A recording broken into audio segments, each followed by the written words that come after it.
जगद्गुरू स्वामी विवेकानंद, परमपूजनीय महाराज श्री आणि आजच्या कार्यक्रमाच्या निमित्तानं उपस्थित असलेले सर्व सज्जन बंधू भगिनींनो, आज आपण परमपूजनीय स्वामी संत शुकदास महाराज श्री यांच्या मालकी नसलेले बोधवचने जी आहेत, या पुस्तकामधील एक बोधवचन जे की असं आहे, आपत्य ही आपत्तीच समजावी, याविषयी चिंतन करूया.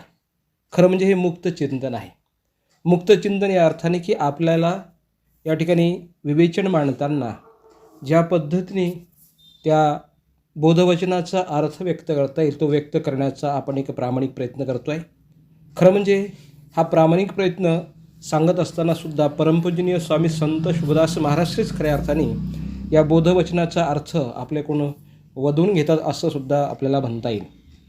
बुलढाणा जिल्ह्यातील मेहकर तालुक्यामध्ये असलेलं हिवराश्रम हे गाव, या ठिकाणी असलेले परमपूजनीय स्वामी संत शुकदास महाराज श्री यांच्या मालकी नसलेली बोधवचने या पुस्तकामधील आपत्य ही आपत्तीच समजावी हे एक बोधवचन आहे. खरं म्हणजे या बोधवचनातील समजावी हा शब्द आपल्याला समजला तर त्याचा अर्थ समजू शकतो, अन्यथा गैरसमज होऊ शकतो. कारण आपत्य हा शब्दाचा अर्थ मूल म्हणजे स्वतःचा मुलगा किंवा मुलगी असा आहे. आपत्ती या शब्दाचा अर्थ समस्या किंवा संकट असा होतो. आपत्य आणि आपत्ती या दोन्ही शब्दाचा उपयोग या ठिकाणी परमपूजनीय स्वामी संत शुकदास महाराजांनी केलेला आहे. आपल्याला आसमानी संकट आणि सुलतानी संकट माहीत आहे, पण महाराष्ट्राने एक वेगळं संकट सांगितले आहे. ते संकट म्हणजे आपत्य संकट होय. आपत्य हे आपत्ती कशी असू शकते असे समजावून घेणे अत्यंत महत्त्वाचे आहे.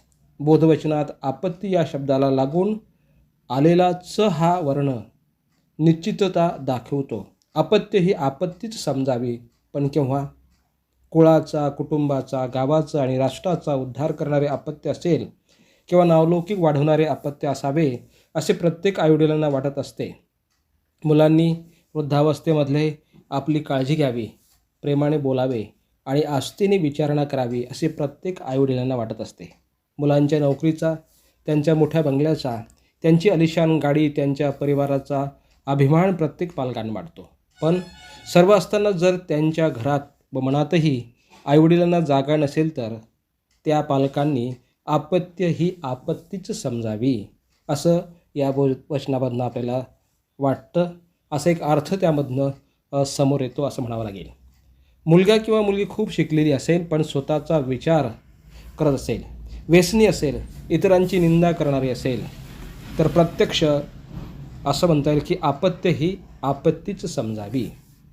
प्रत्येकाने स्वतःचे हित जोपासणे गरजेचे आहे. जसे विद्यार्थ्यांनी अभ्यासाची काळजी घ्यावी व तो अभ्यास नियमित करावा. नोकरदार मुलांनी आपली नोकरी प्रामाणिकपणे करावी व आपला नावलौकिक वाढवावा अशी अपेक्षा पालकांना असते. या गोष्टीला तडा जात असेल तर आपत्य ही आपत्तीच समजावी असा एक अर्थ आपल्याला या ठिकाणून काढता येऊ शकतो की लक्षात येतो. मुलगी शिकलेली आहे, सुंदर आहे, पण ती कुटुंबातील ज्येष्ठ सदस्यांशी शिष्टाचाराने वागत नसेल, मुलांशी योग्य संस्कार करत नसेल, मुलांवर योग्य संस्कार करत नसेल, आलेल्या पाहुण्यांचे आदरातिथ्य करत नसेल, तर त्या आईवडिलांनी आपत्य ही आपत्तीच समजावी. संत सोप्या पद्धतीने समाजाचे हित सांगत असतात.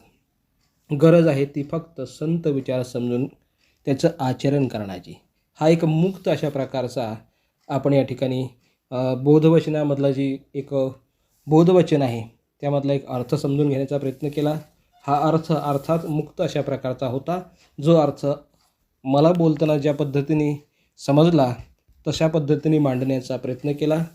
सर्वांनी या बोधवचनाचा अर्थ काळजीपूर्वक आणि अत्यंत शांत पद्धतीने ऐकून घेतल्याबद्दल सर्व उपस्थितांचे मनपूर्वक धन्यवाद. नमस्कार.